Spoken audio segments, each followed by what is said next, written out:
सहना भवतु सहनो भुनक्तु सह वीर्यं करवावहै तेजस्विनावधीतमस्तु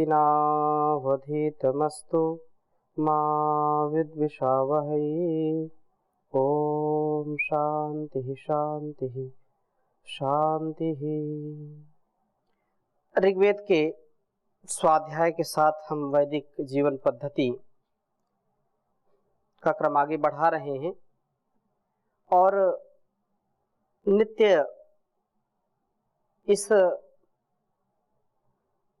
वेद ज्ञान की गंगा में स्नान करते हैं। अपने स्वभाव को, अपने संस्कारों को, अपने कर्मों को हम श्रेष्ठ बनाएं। अपने जीवन और इस जगत की भलाई के लिए हम जो भी करते हैं, व्यष्टि से समष्टि के लिए हमारा जीवन अति उत्तम हो,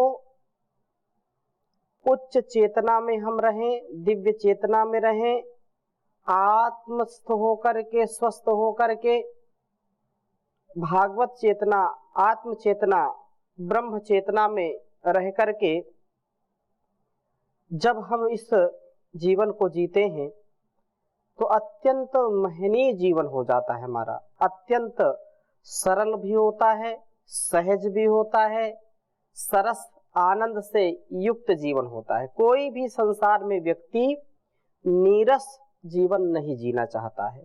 सबके जीवन में सुख, शांति, आनंद, उत्साह, उल्लास, उमंग, समरसता, कृतज्ञता, परस्परता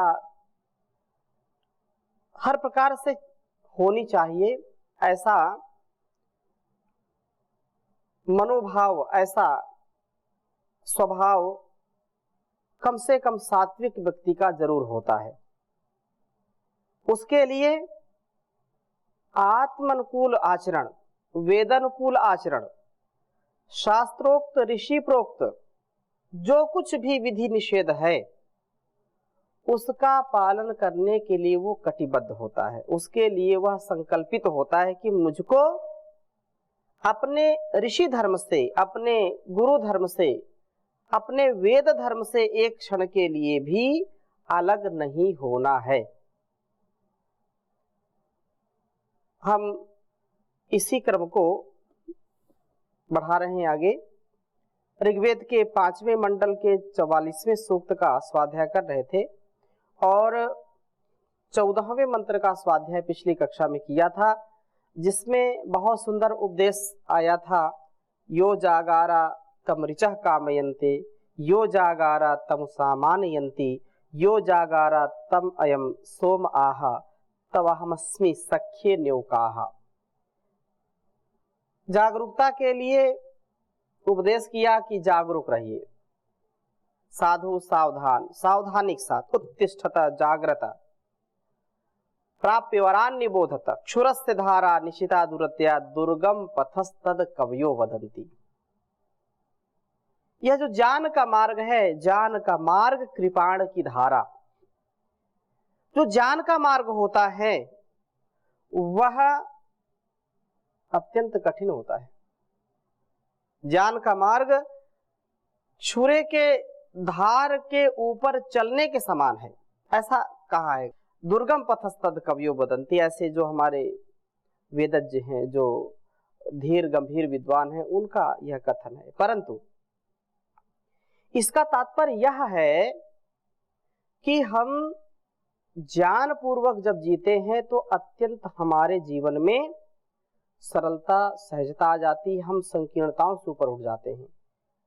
जो विवेक वैराग्य की प्राप्ति हो जाती है, ये सही है, ये गलत है, ये अपने जीवन को ऐसा जीना, ऐसा नहीं जीना, विधि निषेध, राग द्वेष छल कपट लोभ मोह से हम दूर हो जाते हैं। काम क्रोध लोभ मोह ये सब शत्रु हैं हमारे, और इनसे व्यक्ति जब पीड़ित होता है तो उसका पतन होता है, वो पतित हो जाता है। लेकिन जो इनको सहज भाव में, इस जागरूकता के स्वभाव में रहता है, वह उनको कभी भी अपनाता नहीं, ये दुर्गुण दुर्व्यसन उसको छू भी नहीं सकते। और इसी बात को आगे के वेद मंत्र में भी कहा, थोड़ा सा अंतर है इसमें। यो जागारा तमृचा कामयन्ते था, यहां पर कहा ओम अग्निर्जागारा तमृचा कामयन्ते अग्निर्जागारा तम सामानयन्ति अग्निर्जागार तमयम सोम आहा तवाहमस्मि सख्ये न्योका। तो यहाँ कहा तवाहमस्मि सख्ये न्योकाः, अग्नि जागारा, तो यहाँ अग्नि जोड़ दिया, अग्नि शब्द, अग्नि अग्रणी भवती, अग्नि परमात्मा का भी नाम है। अग्नि क्रियाशीलता का प्रतीक है, अग्नि प्रकाश का प्रतीक है, अग्नि जो गुणग्राही या ये कहें कि अग्नि तेजस्विता का प्रतीक है। तो तेजस्वी वही होगा जो जागरूक होगा, प्रगतिशील होगा। तो कहा यहाँ पर अग्नि ही जागारा, प्रगतिशील जीव की जागृत रहती है। संसार का नियम यह है, या उन्नति अथवा अवनति, जागरूक पुरुष अवनति के मार्ग पर न जाकर सदा उन्नति के मार्ग पर चलता है। वेद मंत्र में थोड़ा सा अंतर है, वैसा ही वेद मंत्र है, इसको परिवर्तित कर लेते हैं, इसको भी मैं लिख देता हूं, क्योंकि दोनों ही वेद मंत्र स्मरण अवश्य हमको कर लेने चाहिए। ओम अग्निर्जागारा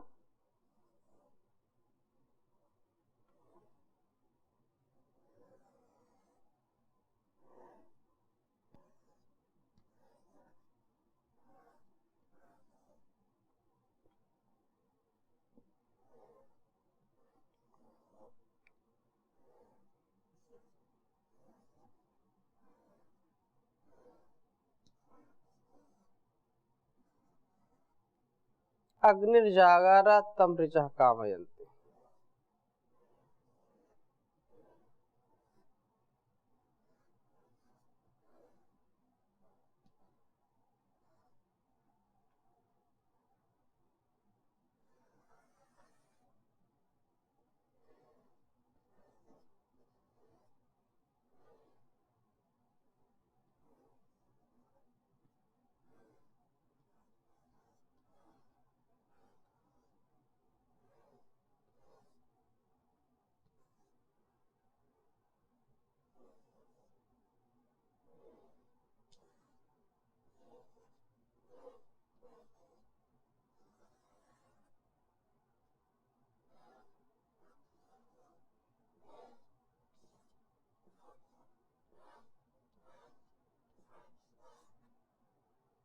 अग्निर्जागारा तमृचा कामयन्ते अग्निर्जागारा तम सामानयन्ति।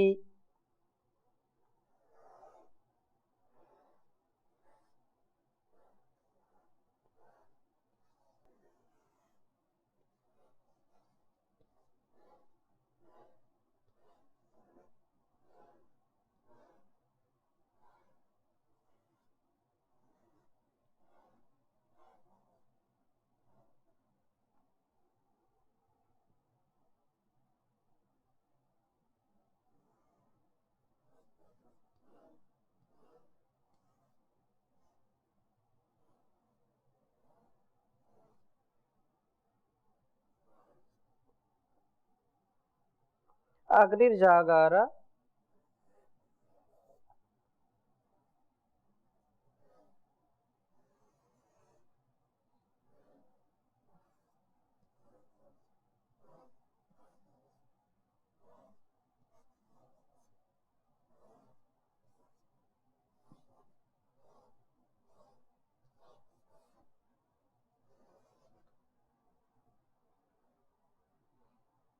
तमयम सोम आहा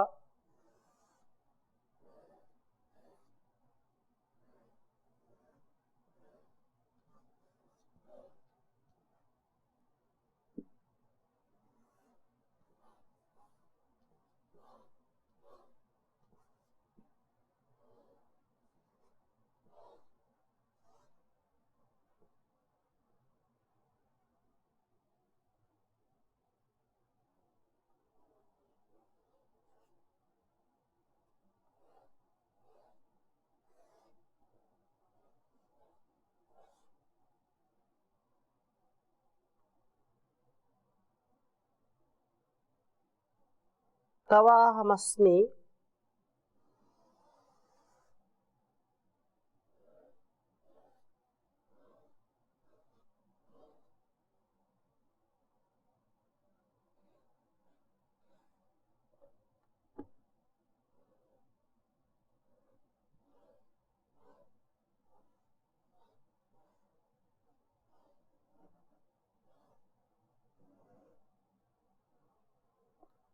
सख्ये न्योकाः।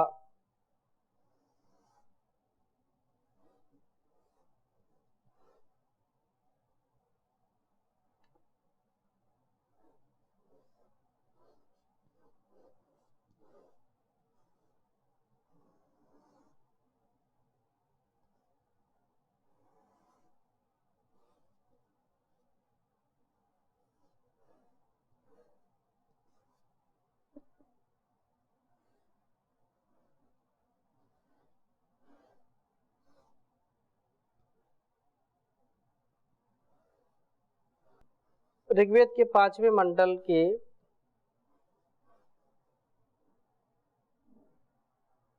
44वें सूक्त का यह अंतिम मंत्र है, 15वां।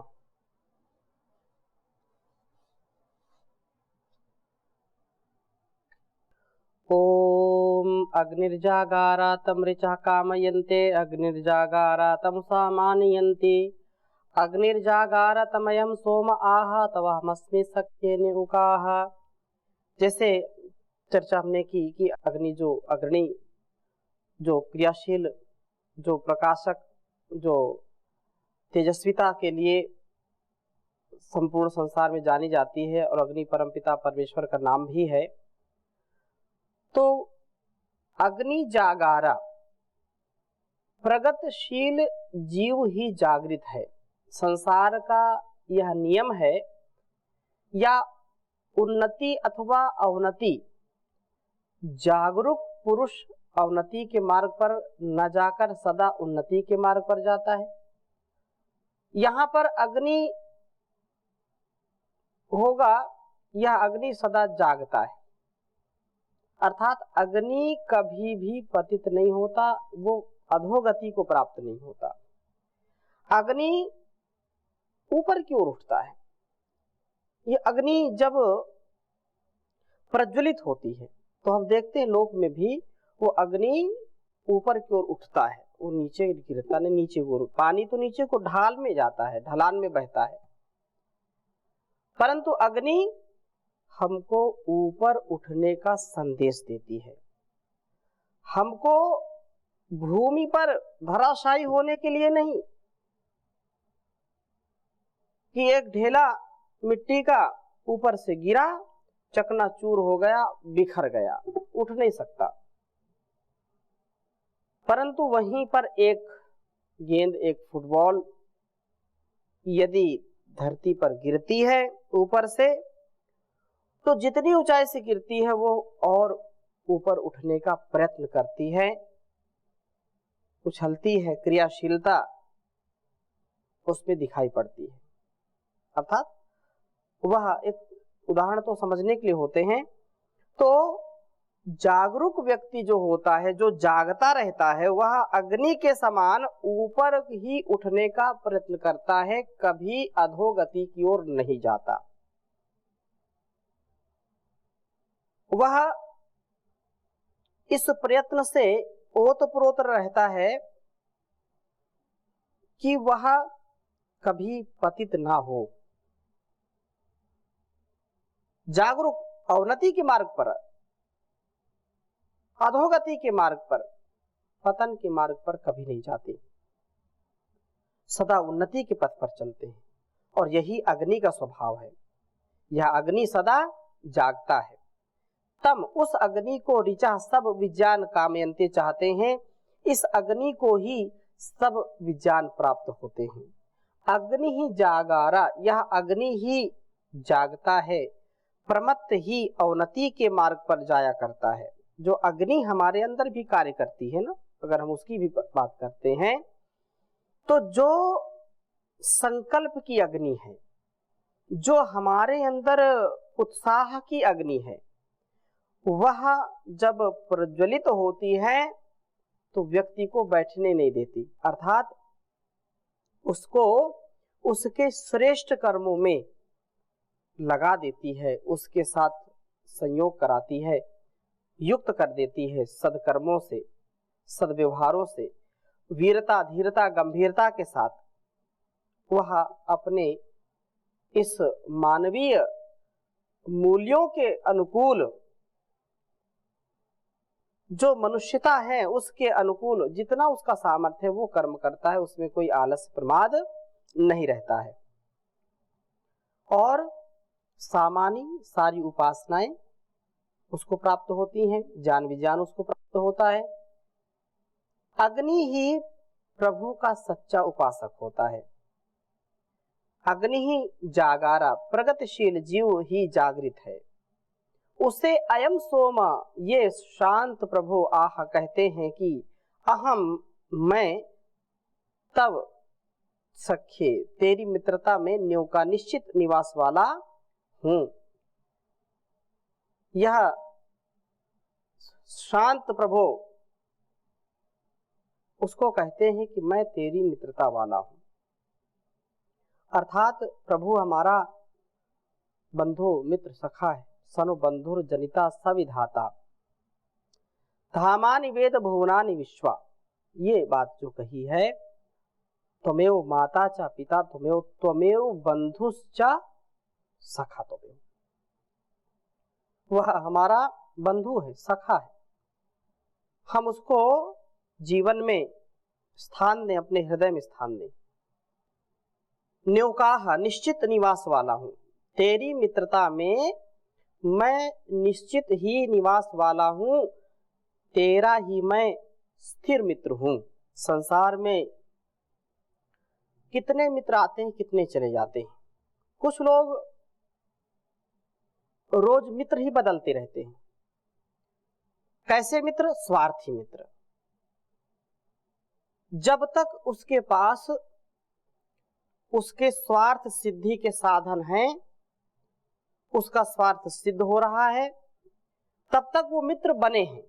और जिस दिन जिस क्षण स्वार्थ बाधित होता है, उसी क्षण मित्रता टूट गई, मित्रता खंडित हो गई। यह मित्रता नहीं है, यह तो स्वार्थ परता है। यहां प्रभु आश्वासन दे रहे हैं कि जो जागता है, जो जागरूक है, क्रियाशील है, जो संकल्पशील है, संकल्पवान है, दृढ़ संकल्प के साथ अखंड प्रचंड पुरुषार्थी है, मैं उसका परमानेंट फ्रेंड हूं, अर्थात मैं उसका स्थिर मित्र हूं, सदा उसके साथ रहने वाला मित्र हूं, उसको कभी भी छोड़ता नहीं हूं। कितना बड़ा आश्वासन यहां पर दिया है। तो प्रभु आपकी उपासना, जो जागरूकता के साथ जीता है, जो जागरूक होता है, वह अवश्य ही उन्नति पथ पर आगे बढ़ता है, विज्ञान पथ पर आगे बढ़ता है, उपासना के पथ पर आगे बढ़ता है, प्रभु की मित्रता को प्राप्त करता है, अर्थात प्रभु उसके सच्चे सखा हो जाते हैं। यह बिल्कुल सुनिश्चित हमको कर लेना चाहिए और उसके प्रति हमारा अनकंडीशनल सरेंडर होना चाहिए। हम सब कुछ उसी को सौंप दें। ये जीवन तुम्हारा, तुम्ही को है अर्पण, लगा दो किनारे इसे मेरे भगवन। मैं पथ से गिरूं तो मुझे थाम लेना, दया करके सद ज्ञान देते ही रहना।